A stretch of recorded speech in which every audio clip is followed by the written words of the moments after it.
The Marvel Cinematic Universe has come a long way in the past decade. From its humble beginnings with the at the time unknown Iron Man and the not-so-incredible Incredible Hulk, it's grown into a complex web of developed storylines and heroes who fans across the world have grown to love. The 10 MCU movies have been of a generally high standard, with tight and fast-paced stories. But all of them at one point existed in longer versions before certain scenes were removed. Marvel surely had good reasons for making these cuts. The scenes may not have added much to the plot, or they could have messed up the pacing of a film that may have been running too long. Nevertheless, there are many deleted scenes that you can't help but wish had made their way into the MCU. They may add depth to side characters, explain the motivation of villains, or just give us an extra bit of cool action, so who cares if they would have made us sit in theaters for a minute longer.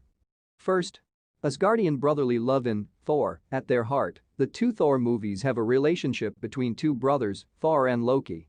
But Thor's original introduction of the Asgardian siblings as adults would have seriously fleshed out that relationship. Set on the day of Thor's planned ascension to the throne of Asgard, this sees Chris Hemsworth's God of Thunder reminisce with Tom Hiddleston's Loki about times gone by. The two of them share some brotherly banter, and Loki turns a glass of wine into snakes. Well, why not? It's a real shame that this was left out of the movie, as it convinces us that there once really was a brotherly bond between Thor and Loki. This would have made Loki's later betrayal, as well as his self-sacrifice for Thor in the Dark World, all the more poignant.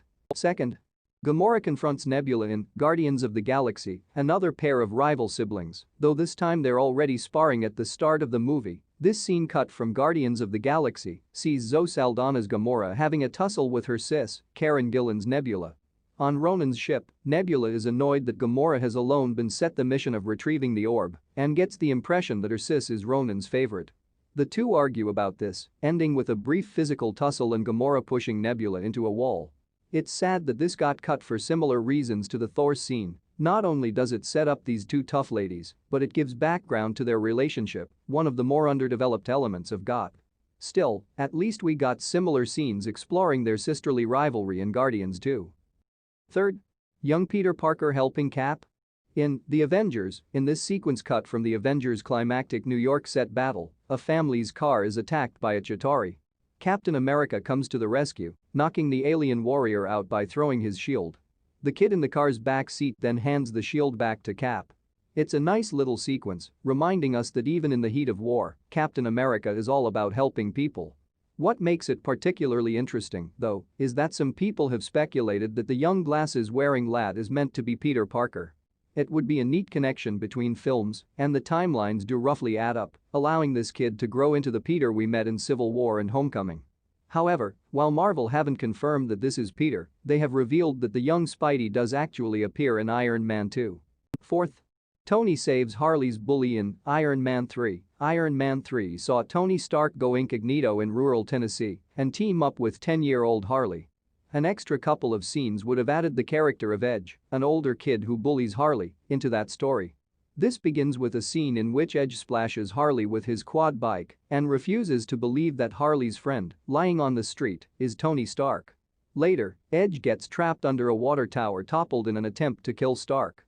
Tony pulls Edge from the wreckage and uses his arc reactor as a defibrillator, and the boy is surprised to have his life saved by Harley and Stark. This cool pair of scenes adds depth to Harley's world and shows that Tony can be a hero even when out of his Iron Man suit, so it's a shame these hit the cutting room floor. Fifth, Thor and Frigga discuss Loki in Thor: The Dark World. The Dark World is agreed by most fans to be one of the MCU's weakest films. Perhaps one of the problems with it was that the most interesting moments of character development were cut out. In this scene in particular, Thor visits his mother after returning from battle to find her chatting via some Asgardian equivalent of Skype to her other son, the imprisoned Loki. Thor and Frigga then discuss how she still has faith in Loki, despite him clearly being the black sheep of the family. This touching scene adds a lot to their family dynamic. Frigga's compassion for her sons and the fact that we get to spend more time with her makes her death later in the film mean a lot more, while it also goes further to explain Loki's arc of development. Sixth, the Ant-Man suit used to cheat a casino in Ant-Man. Luis and his friends are at the casino, and their dice roll lands exactly where it needs to for them to win big money. Except this wasn't dumb luck. A tiny Scott Lang, in Ant-Man gear, has pushed the dice into place. The guys return home to find Lang playing it cool on the sofa as he can't reveal how he's helped out his mates. 7th. Thor heals Selvig in Thor. Here's one from the first Thor film's New Mexico set sequences. During the battle against the destroyer sent by Loki, Stellan Skarsgård's drive. Selvig has been seriously injured, his body pierced with glass from an exploded building, and he lies on the ground dying. But Thor comes to the rescue. He sprinkles Selvig with something that he explains is Asgardian healing stone, and the scientist is cured. Selvig admits he's starting to like Thor, while Jane Foster and Darcy Lewis look pretty impressed too.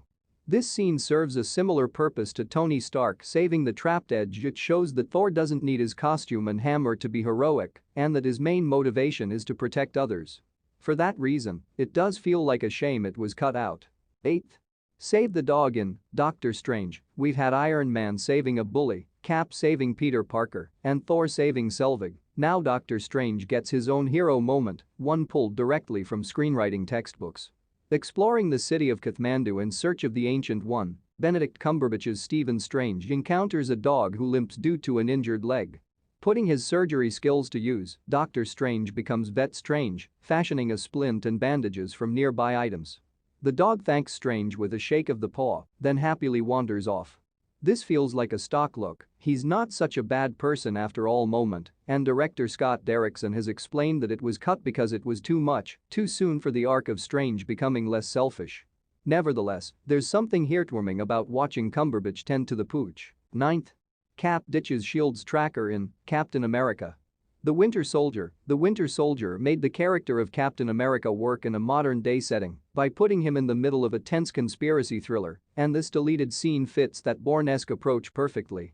The Hydra-controlled S.H.I.E.L.D. think they have the fugitive Steve Rogers cornered at a local school thanks to a tracker in his suit.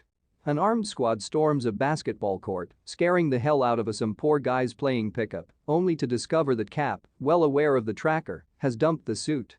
Though the plot does work with all mention of the tracker removed, as we saw in the finished film, this extra obstacle does allow for an extra bit of tense on-the-run action and for Rogers to show off his skills as he cleverly outwits his pursuers. 10th. Loki's coronation in Thor: The Dark World. Dream sequences are often disposable, but it's a shame this one was cut out from the second Thor movie. Well, it's not technically a dream, but an illusion Loki casts for himself.